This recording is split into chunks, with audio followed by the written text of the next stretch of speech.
अस्सलाम वालेकुम जी। बात कर रहे थे नेक्स्ट टॉपिक के बारे में, जो कि हमारा लिमिटिंग रिएक्टेंट से अगला टॉपिक है yield.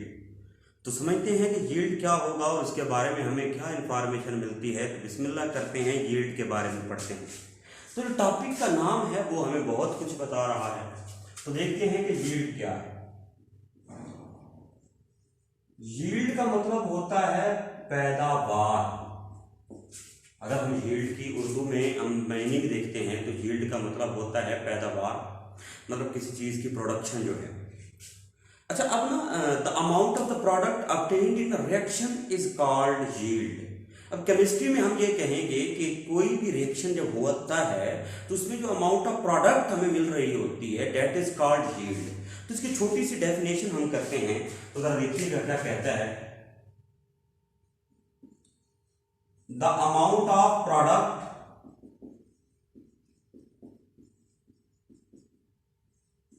obtained in a chemical reaction is called yield.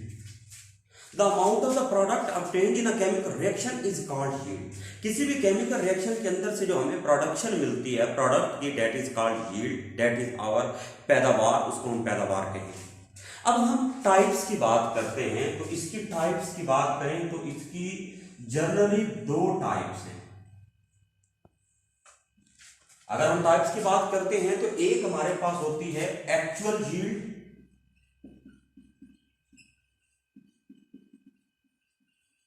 और दूसरी हमारे पास होती है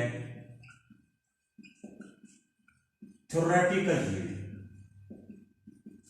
एक का नाम है एक्चुअल यील्ड, दूसरी का नाम है थ्योरेटिकल यील्ड।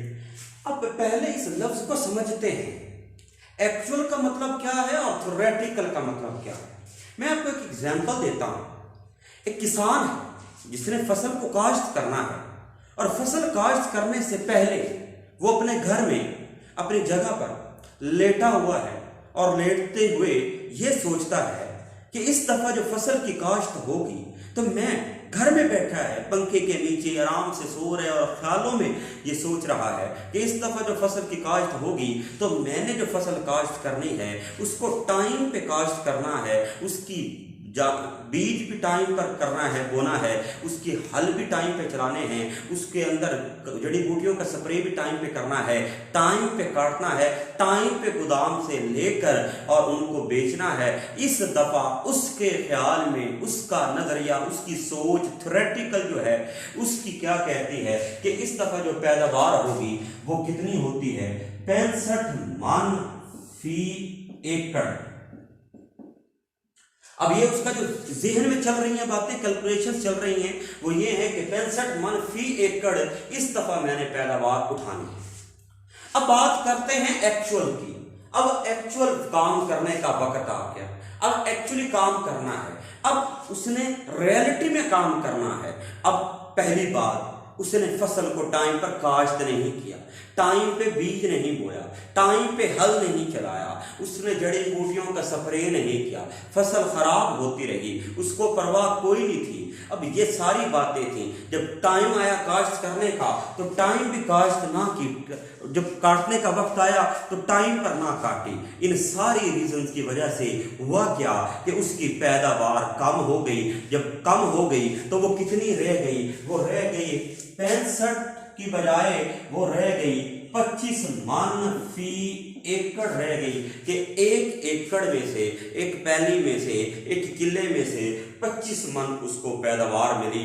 तो ये जो उसका ख्याल था, जो उसकी एक थ्योरी थी, जो कि उसकी कैलकुलेशन थी, ये हम इसको कहेंगे जो उसकी कैलकुलेटेड यील्ड थी, जिसको हम कहेंगे जो कि उसकी तवक्को थी, एक्सपेक्टेड यील्ड थी, जो उसकी एक्सपेक्टेड यील्ड थी, वो जो थ्योरेटिकल यील्ड थी वो।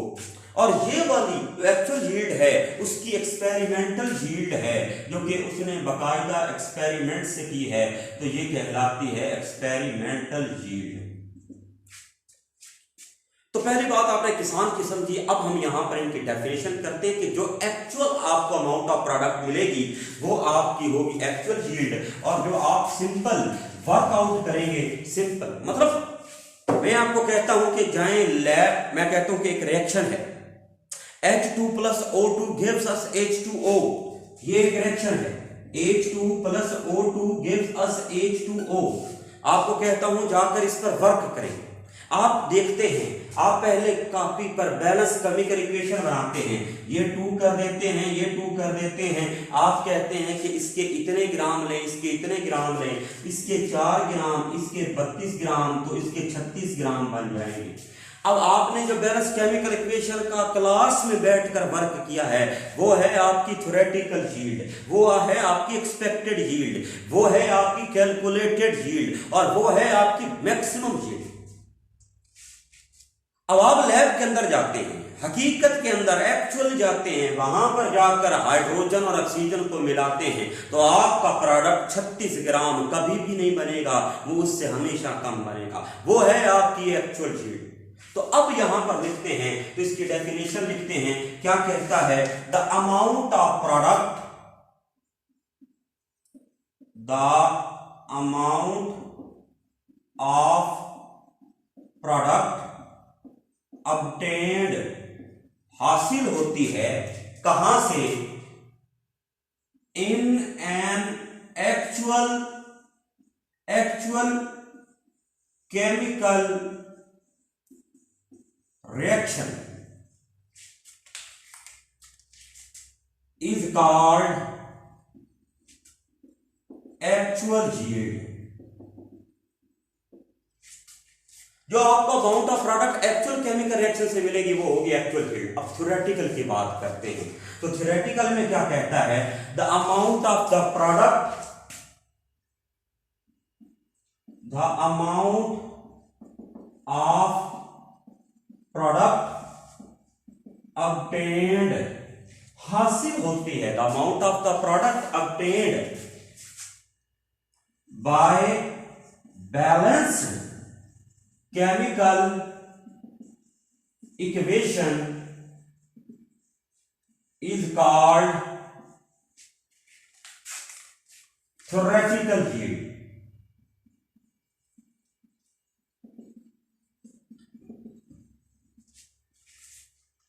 अब याद रखिएगा, it is not maximum yield, ये नहीं होती, it is not maximum yield,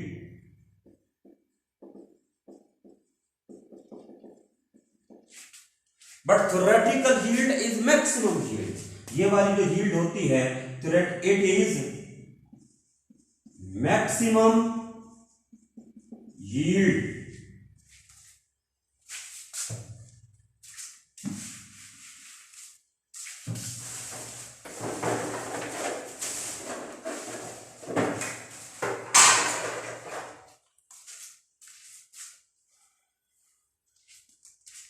यहां पर एक बात नोट कीजिएगा, it is always less then, ये हमेशा कम होती है, किससे, it is always less then the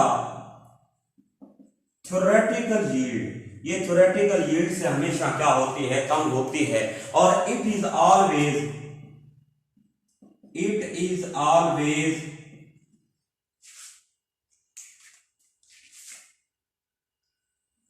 greater than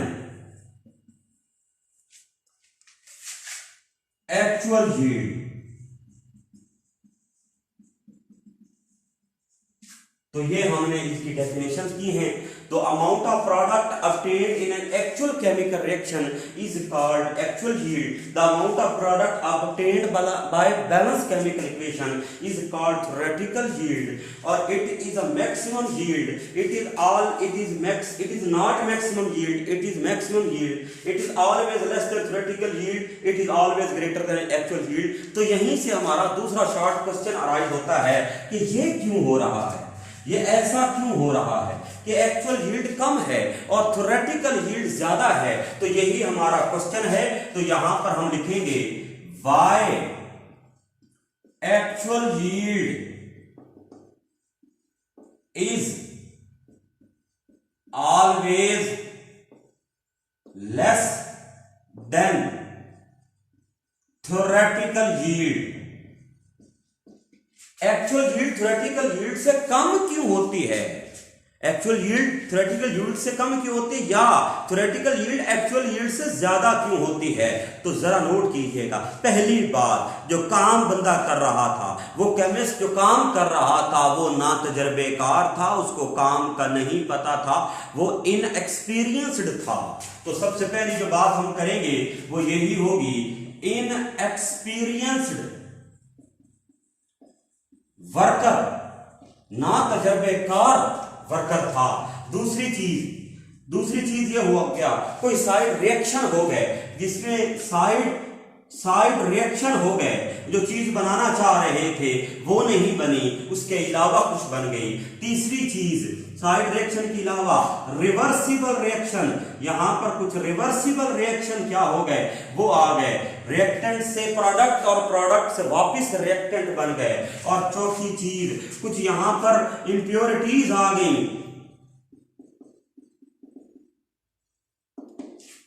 और पांचवी चीज, अब आप एक सिंपल सी बात नोट करें, आप चाय बनाते हैं, चाय को आपने पत्ती से अलग करना है और कप में डालना है, तो आपने उसको फिल्टर करना है। आप दुनिया का कोई मर्जी तरीका इख्तियार कर लें, आप 100% चाय उसमें से सेपरेट नहीं कर सकते। कुछ ना कुछ चाय जाया हो जाएगी, जो उस केतली के साथ लगी रह जाएगी, कुछ पत्ती में रह जाएगी, कुछ कप की दीवारों पर गिर जाएगी। यानी कि वो मैकेनिकल लॉस है, वो होना ही होना है। तो हम इसको कहेंगे मैकेनिकल लॉस। कब होगा मैकेनिकल लॉस, कैसे होगा, ये ड्यूरिंग होगा। ड्यूरिंग किसके, फिल्ट्रेशन करते हुए, ड्यूरिंग क्रिस्टलाइजेशन, मतलब आप क्रिस्टलाइजेशन कर रहे हो, उस दौरान हो सकता है आपका प्रोडक्ट जाया हो जाए। ड्यूरिंग डिस्टिलेशन, जब आप डिस्टिलेशन कर रहे हो तब आपका प्रोडक्ट जाया हो सकता है। ड्यूरिंग वॉशिंग, जब आप उसको वॉश कर रहे हो तब हो सकता है जाया।